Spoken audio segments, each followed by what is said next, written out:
आणि तुम्ही इकडं मुंबईत फिरताय, मग ही गोष्ट सगळ्यांनी समजून घ्या. दुसरा असं त्यांना माझी विनंती आहे, कुठं कुठं पार्किंगला लोक थांबले हे आधी बघा आणि तिकडून येतानाच वाटप करत या. आझाद मैदानाकडे तुम्ही वाशीला वाटप करा, चेंबूरला वाटप करा, महानगरपालिकेसमोर करा, तुम्ही शिवलीला करा, तुम्ही त्याच्यानंतर मस्जिद बंदरला करा, त्यानंतर तिथं बरेचसे ग्राउंड आहेत, काय बीपीडी का काहीतरी बीपीडी काहीतरी आहे ना, बीपीडी, हा ते एक मोठा ग्राउंड आहे. तिकडून वाटप करत मग इकडे डायरेक्ट ट्रका भरून इकडे आणू नका, कारण इथं शिल्लक राहत तिकडचे उपाशी मरती, त्यामुळे तिकडून वाटीत वाटीत इकडे. ही दुसरी गोष्ट सांगितली. माझी तिसरी गोष्ट आहे, इथं जे अन्न क्षेत्र सुरू केलेत ना, हे विशेष महाराष्ट्रातल्या लोकांनी आणि इथल्या मुंबईतल्या लोकांनी आणि आपण आंदोलकांनी समजून घ्या. अन्न क्षेत्र सुरू केलेले एका जणांनी केले, त्याच्या जीवावर कोणी पैसे कमवू नका. मीडियात नाव घेईना, परत म्हणता हे काय झालं. अन्न क्षेत्र एकाने सुरू केले, पैसे मागवते. तिसरा असले नालायकपणा करून गरीबाचं रक्त प्यायचं बंद करा. तुम्ही, मी क्लिअर सांगतो, मी नाव घेईन, माझ्या जवळचा असो तर लांबचा असो, तुम्ही असं गाडी घेऊन पळताय म्हणून का तुम्ही पैसे जमा नाही करू शकत. तो आता मग किती पैसे झाले ती जे फेडलेले ते आम्ही सगळे मराठ्या जमा करून देतो. कारण मी कोणाला बोलतो त्याला कळतंय, कारण त्याने लोकसभेत सुद्धा पैसे खाल्ले हे मला माहिती. आता मी रेनकोटच्या नावाखाली पैसे गोळा करीत असला तर हे जमणार नाही मला. रेनकोट एका माणसाने वाटप केले, मला इथं रेनकोट वाटायचं असं म्हणून ते कोणत्या लोकांकडून पैसे जमा करतो. भिकार धंदे बंद करतो. तोही माया नजरेत इज्जत आहे. तुला क्लिअर सांगतो, मी नाव घे पुरा असेल. लोकसभेत कोणाकडून पैसे घेतले याचं मी नाव घे, आणि आता रेनकोटचे कोणाचे पैसे जमा केले ते बी घे. मी सोडून देतो तुला, मला बोलायला नको. तो माझ्या जवळचा असेल लांबचा असेल माझ्याला घेऊन गाडी घेऊन पळतो.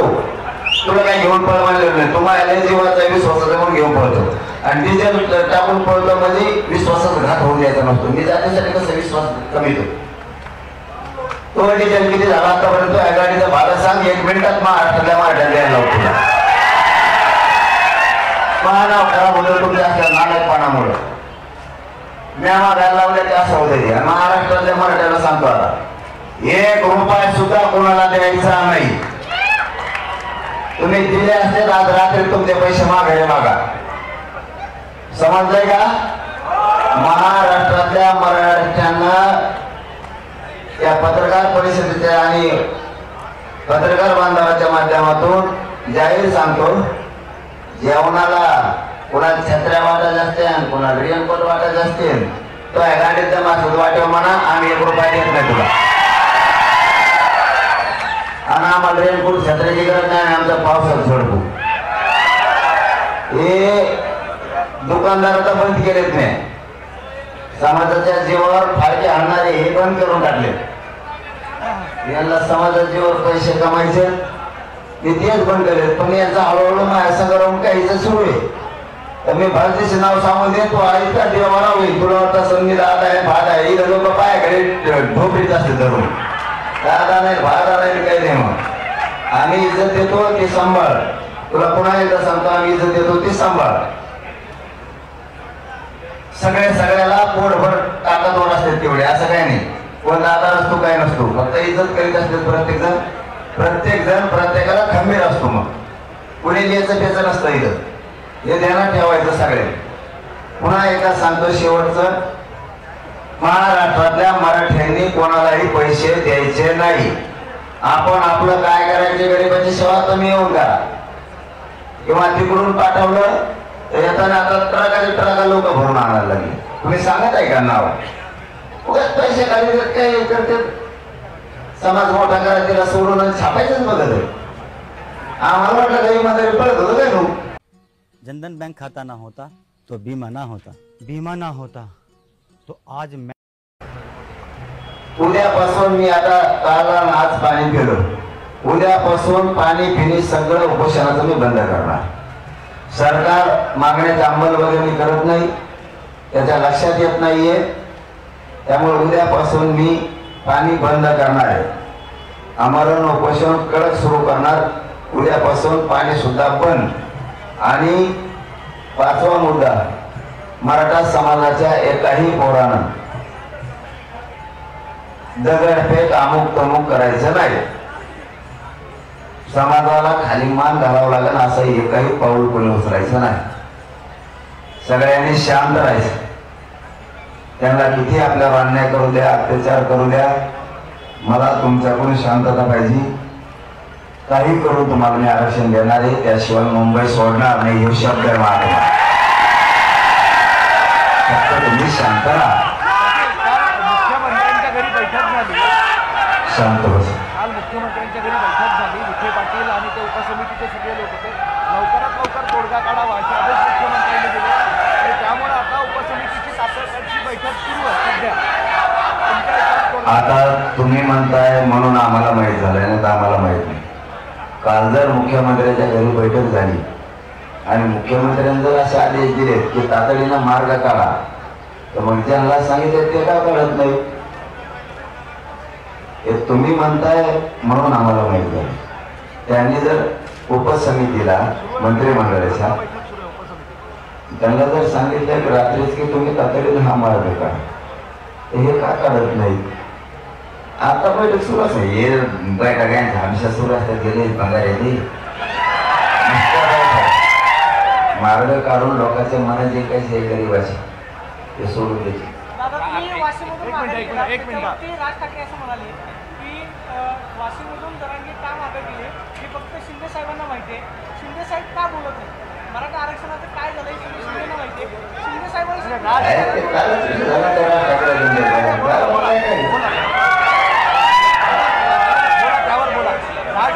बोललो ना, पुन्हा बोललो का? खरं बोला, खोटं बोलणार. कालचा विषय ना, मग काल बोललो ना त्याच्यावर. काल बोललो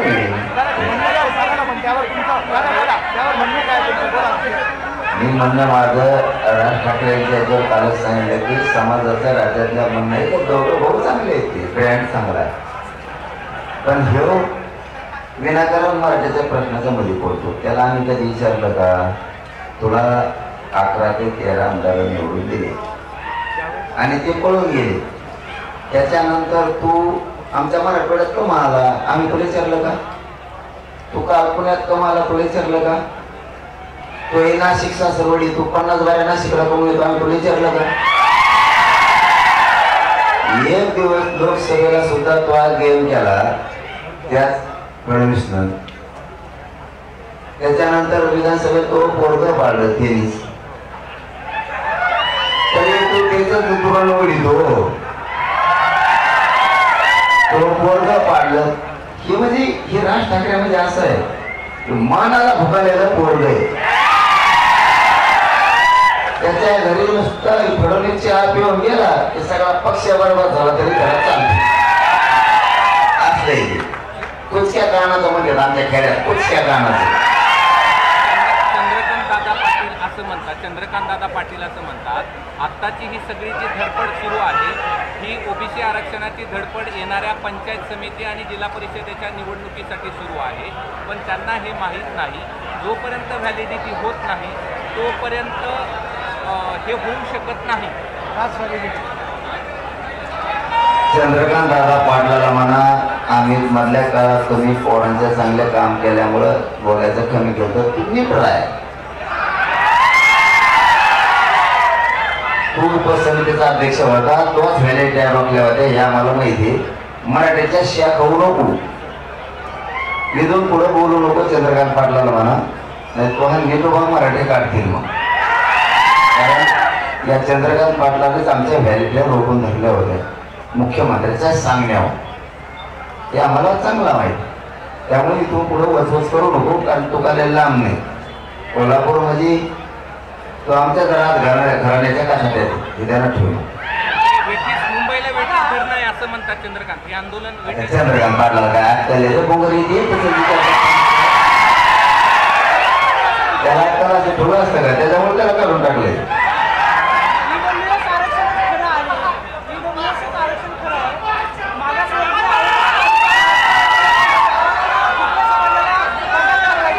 मराठा समाज अस्पृश्य नव्हता दलितांसारखा असं चंद्रकांत पाटील म्हणतात. EWS चं आरक्षण खरं आहे. चंद्रकांत पाटील लय लांब जायला लागला बाबा, असा शब्द वापरला का त्यांनी? हो, अस्पृश्य वागणूक दिली नाही असं म्हणते. मराठा समाजाला दलितांसारखी अस्पृश्य वागणूक मिळाली नाही. मागासवर्गीय नाही, चंद्रकांत पाटलाने असा शब्द वापरला गेला. मला खोटं सांगू नका. मराठ्यांना दलितांसारखी अस्पृश्यतेची वागणूक मिळाली नाही असं चंद्रकांत पाटील म्हणाले. असं म्हणा ना. तुम्ही प्रश्न आधी उलटा विचारला होता. मी आता चंद्रकांत पाटलाला आता बघायला असता मी लगेच कसा प्रश्न, तेच म्हणलं प्रश्नात, कारण तो काय बोलतो महाभारत घेणार. तो तसा नाही बोलून जर अंगावर आलं त्याच्या, तर त्याला महाराष्ट्र सोडून दे, पण दिल्लीत राहायची पंचायत होईल या शब्दामुळे. राजकारणाचे शब्द बोलावे, कोणता शब्द बोलायचा आणि कोणता नाही बोलायचा तो समाजाच्या अस्मितेत असतो मराठीचा. मला माहिती तो शब्द तो बोलणार नाही. तो जर बोलला ना त्याचं गेमच वाजली. असं म्हणतायत की घटना दुरुस्ती करता येईल आणि मगच आरक्षण मिळेल. घटना दुरुस्ती करणं गरजेचं आहे.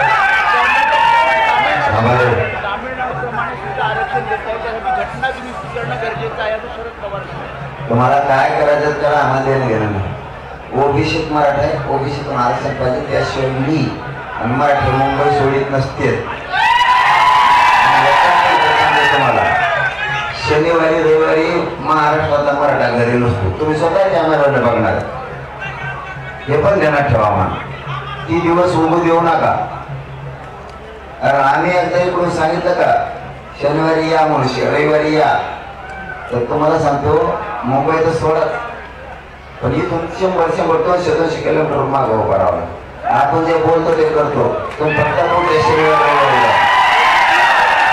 ओबीसी नेते सुद्धा तुम्हाला काल भेटायला आले. शरद पवारांचे ओबीसी नेते ज्यांनी मंडल यात्रा सुरू केली ते राजा तुम्हाला भेटायला आले. काय नेमकं म्हटले, तुम्हाला पाठिंबा दिला का त्यांनी? मग आता तुम्ही पत्रकार विचारला असाल ना, ते म्हणतात मी विचारपूस करायला आलो होतो. मग याच्यामुळे मी लबाड लोक व्यास सोडून देतो. तुम्हाला इथं म्हणले आम्ही सोबत येतो, तुमची मागणी योग्य. मग कोणाचं नाव घेऊन मग मोठं करण्यात माझ्या चला जाऊ जे म्हणले असते तो म्हणले असते त्या सोडून मी आहे ना गंभीर भविष्यातून आरक्षण घ्यायला.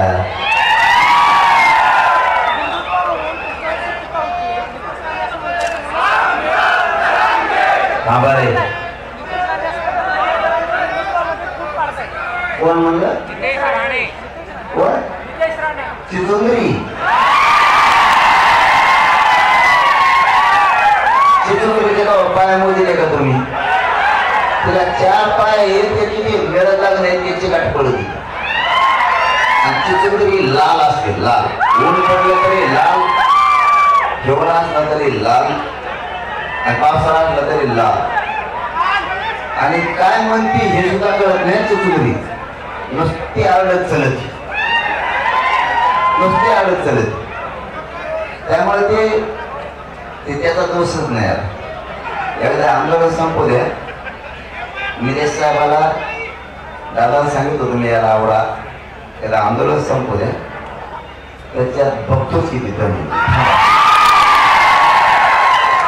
ते सध्या नको. उदय सामंत असं म्हणाले बोलताना, मी ओबीसीतून मराठा समाजाला आरक्षणाची मागणी केली. सगळेच म्हणतात मात्र ओबीसीतून कसं द्यायचं हे सांगत नाही. आता तुम्ही सरकारला सगळं काय सांगणार का? आतापर्यंत तुम्ही त्यांना वेळ दिला, शिंदे समिती नेमलेली आहे. हे लोक ना राजकारणी लोक नासके असते. सगळ्यात महत्वाचं समजून जातात. मंत्री आमदार हे नासके असतात. त्यांना किती समजून सांगितलं तरी ते तुमच्या समोरच बोलणार. समजून सांगायला पाहिजे कसं आरक्षण द्यायचं. मग 2 वर्ष काय सांगितलं तुम्हाला? 2 वर्ष काय तुम्हाला नुसतं भाकरायला ठेवलं का? म्हशी तुम्हाला म्हशी भाकरायला येत होते गांधरवाडी. तुम्ही सगळ्याला सांगितलं समजून. त्यांचे ना नीच विचार आहेत बघा. लोकांना ना टाळपायचं असे यांचे विचार. त्यांना सगळं सांगितलं. नको बाबा. चलो धन्यवाद. मला तोड पडायला लागला. आज 3रा दिवस आहे. सरकारकडनं कुणाशी तुमचं बोलणं झालेलं आहे का आणि काय तुमचा फडणवीस किंवा कुणाशी संवाद झाला? नाही, बघू आम्ही कसं मिळायचं. आम्ही पुरे सज्ज झालेलो. फक्त मराठ्यांना पूर्ण सांगतो, सगळ्यांनी तुम्ही शांत राहा. काही झालं आरक्षण ते घेणार आहे त्याच्यात तुम्हाला, आणि ते पण ओबीसीतूनच घेणार आहे. फक्त तुम्ही शांत राहा. सरकारलाही सांगणार तुमच्याकडं टॅक्स लावायची एक लाईन असती, त्याच्यावर गाड्या लावल्या पोराला कमी पडतंय. आता 29 ग्राउंडवर लावलेत कमी पडायचे.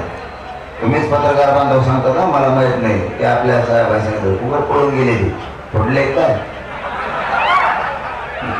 आहे का. त्यांनी सांगितलं की सगळे पॅक झालं. मग आता टॅक्स लावते हे लावते तिथं लावू द्या ना. गरीबाच्या लेकरात काय फरक पडतो. आणखीन बरेचसे स्टेडियम आहे तिथं कुठेतरी, इथं जवळ कुठेतरी माहित नाही आपल्याला. ओपन करा, आराम करते लेकर गाड्या लावते. ते वानखेडे स्टेडियम येते, त्याच्यात गाड्या लावून वरती आराम करू शकते. तुम्हाला जेवढे असतील तेवढे द्या, पण मराठीचा पोरा सांगतो मैदानावर गाड्या लावा जेणेकरून गाड्या सुरक्षित राहतील. म्हणजे तुम्हाला मुंबईत यायला ताण नाही. गाडी सकट मुंबईला येणं, तुम्ही जरी भिजले तरी तुम्ही रेल्वेला जाऊन गाडी झोपू शकता, कपडे बदलू शकता, जेवू शकता. दोन्ही इथंच म्हणल्यावर लावायला जागा नाही. त्यामुळं हे पण सगळ्यांनी समजून घ्या. मराठा समाजाने शांत राहावं ही माझी पुन्हा विनंती आहे. आपल्या समाजाची मान खाली जाऊ नये. धन्यवाद. बस धन्यवाद.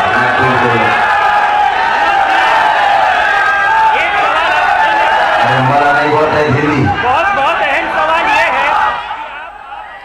मनोज जरांगे पाटील आझाद मैदानामधून बोलत होते. आणि उद्यापासून आपण